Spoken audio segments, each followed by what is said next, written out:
টেনে শেষরাইয়া জাহান্নামীদেরকে নিয়ে যাবে।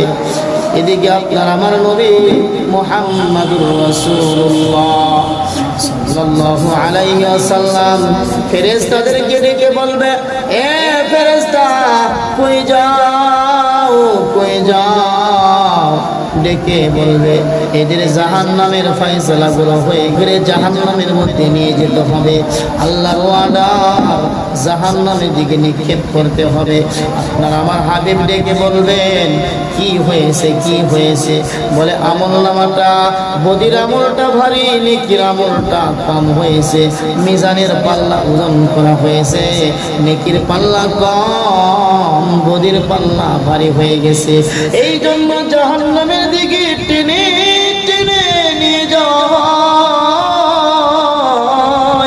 আল্লাহ রাব্বুল আলামিনের পয়গম্বর ডেকে বলবে, ও ফেরেশতার দল, আমার চোখের সামনে আর একটা বার একটু ওজন করে আমার দেখাও না।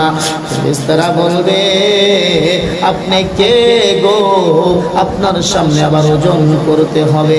ঠিক আমার আল্লাহ রাব্বুল আলামিন ডেকে বলবে, এই ফেরেশতারা, তোদের কত বড় সাহস, আমার হাবিবুল্লাহ ওজন করে দেখতে চাই, তোরা কেন কথা শোনস না?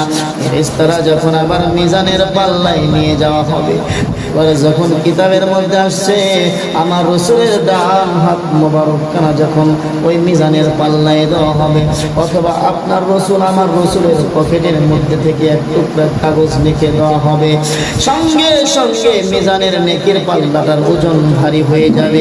এই উম্মতটা দেখে বলবে, কেউ আপনি? কি আপনার পরিচয়? জানি না, চিনি না। এই বিপদের সময় আপনি আমাদেরকে বাঁচা দিলেন।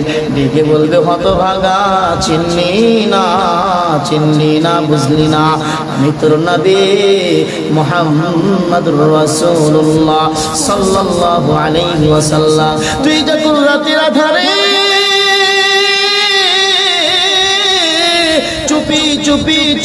চুপি যখন দরুদ পড়তা, আমি মদিনার পয়গম্বর মদিনায় ঘুমাইছিলাম, কিন্তু রে আমার উম্মত, ও গুনাহগার পাপী উম্মত, তুই যখন রাতের আধারে দরুদ পড়তা, ফেরেশতা একদল ছিল তোর দরুদখানা আমার কাছে পৌঁছায়া দেওয়ার জন্য।